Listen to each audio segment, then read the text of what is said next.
Introducing Lovecraft AI, the Sanctum of Edriss. In the heart of Arkham, beneath the layers of winding cobbled streets and forgotten buildings, lay a mystery long whispered among those brave enough to pry into matters of the arcane. They called it the Sanctum of Edriss. Its existence was murmured among scholars as an idle myth, the sort of legend concocted to amuse those who had grown weary of their studies. And yet, none who ventured to find it returned whole, or returned at all. As a skeptical man, Dr. Philip Carver, professor of antiquities, had scoffed at the notion of this hidden shrine. But something, a faint, morbid pull, drew him toward the tattered map he discovered in a dusty, forgotten tome.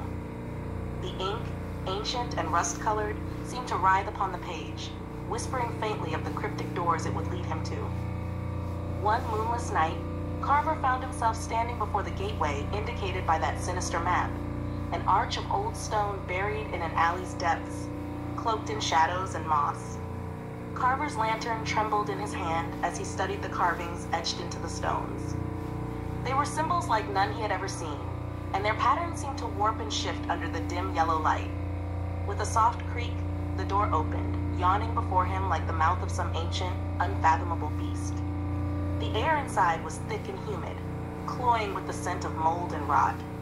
Reluctantly, he stepped through, lantern held high, his eyes straining to penetrate the darkness that seemed to lap hungrily at his small flame. As he descended, the walls closed in around him, growing tighter with each step. Runes flickered to life under his touch, thrumming with a faint, malignant energy. The echoes of his footsteps grew softer, as if the very air had grown viscous, absorbing every sound. And then, suddenly, the narrow passage opened into a vast chamber, lit by a faint, sickly green glow emanating from pools of thick, bubbling liquid strewn across the floor.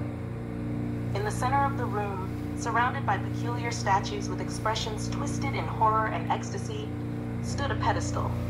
Upon it lay a peculiar stone, black as midnight and shaped like a shard of something once whole. Shadows clung to it, swirling in unnatural patterns as though possessed of their own malevolent will. Carver's heart pounded.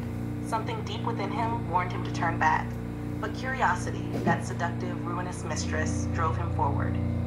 As his fingers brushed the stone, a shudder rippled through the chamber. The air grew colder, the walls pulsating with life as a faint chanting began, rising in an incomprehensible tongue. His vision blurred, and in that moment, he felt an intelligence beyond his understanding.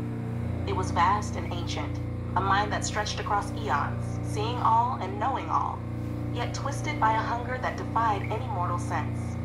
With a strength born of sheer terror, Carver tried to pull his hand away, but it would not obey. His fingers were bound to the stone, as if some unseen force had wrapped them in iron chains. His body felt as though it were being pulled forward, his very soul wrenched from within, spiraling into that alien consciousness. His eyes rolled back, and he glimpsed vistas of unimaginable horror. Cities crumbling beneath the weight of stars, skies aflame with colors he could scarcely comprehend, and at the heart of it all, a being, Edriss, squirming and laughing in a language that was not made for the living. When Carver awoke, he was back in the alley, his lantern extinguished, and the faint traces of dawn breaking overhead. His hand was numb, and when he dared to look, he found the same eldritch runes etched into his skin, shifting and twisting as if still alive. In the days that followed, his memories of that night began to fade, dissolving like mist, but the knowledge did not. For within his mind lay fragments of the truth, dark, forbidden truths, that clawed at his sanity, their whispers growing louder each night, their purpose sinister and inscrutable. And as the last remnants of himself unraveled, Dr. Carver understood, in the depths of his horror, that the Sanctum of Edriss had marked him. This has been the Sanctum of Edriss. This is Joseph Arthur Roszell thanking you for listening.